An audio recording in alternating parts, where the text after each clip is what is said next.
Il y a de compris sur la marchandise, parce que ce n'est pas le même sujet que j'ai proposé qui est dans le catalogue et celui que j'expose aujourd'hui. Mot, c'est l'énigme de la réciprocité, je dirais peut-être même, mot, c'est l'invention de la mutualité. Alors ça, je voulais dire, je suis heureux d'être ici aussi, comme tout le monde nous a dit au début, moi de revenir surtout, et de retrouver nos hôtesses que j'ai connues pour plus de 20 ans, et aussi de renouer ce dialogue avec le groupe du MOS, avec Alain Caillé, Gérard Arnaud et Philippe Chagnard et d'autres.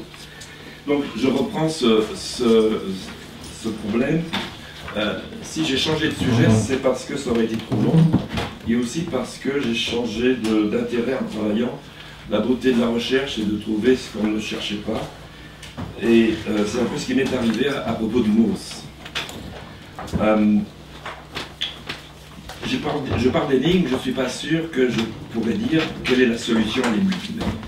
Je vais essayer de proposer, plutôt dans les discussions, quelques hypothèses. Ayant dit cela, je vais plutôt parler du paradoxe ou des contradictions du don réciproque chez Mauss pour commencer, et voir de quelle manière on peut arriver à l'idée de mutualité, même si lui-même ne la formule pas dans les textes dont je vais parler, de manière explicite.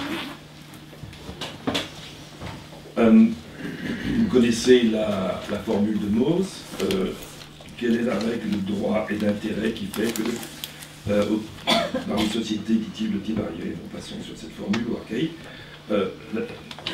fait que le présent reçu est obligatoirement rendu. Quelle force y a-t-il dans la chose qu'on donne qui fait que le donataire la rend? Je passe sur le problème des formules, on peut changer un petit peu sur la et cette question de la force qui a donné lieu à l'objection de Lévi-Strauss, encore que du point de vue du symbolisme, du fonctionnement du symbolisme, cette notion de force reste, je crois, complètement pertinente.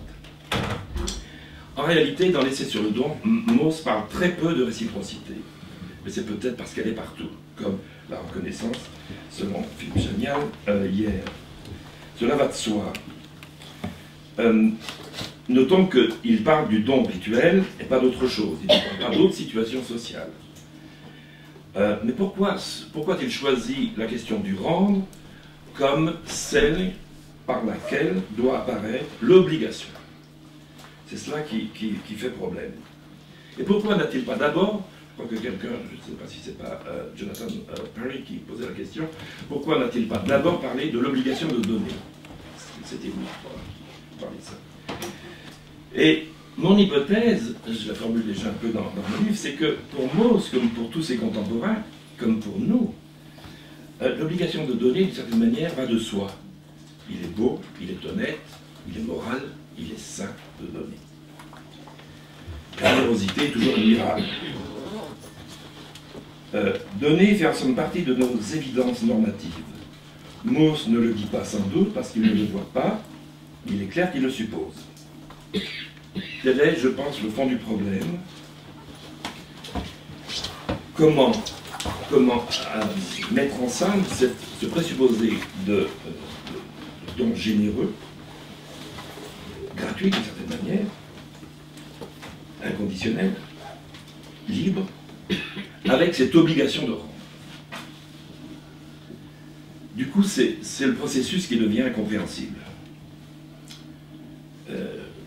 Pourquoi le don doit-il être rendu obligatoirement s'il doit être donné généreusement et inconditionnellement? Je crois qu'il faut comprendre l'obligation de donner dès le départ, enfin l'obligation, de réciprocité, disons, l'exigence de réciprocité, dès le départ, dès le geste de donner.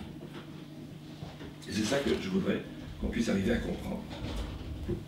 Pour cela, je reviens sur un point qui était aussi l'occasion d'un débat entre Jacques Bou et moi et Alain Caillé, enfin, dans la revue du Mauss.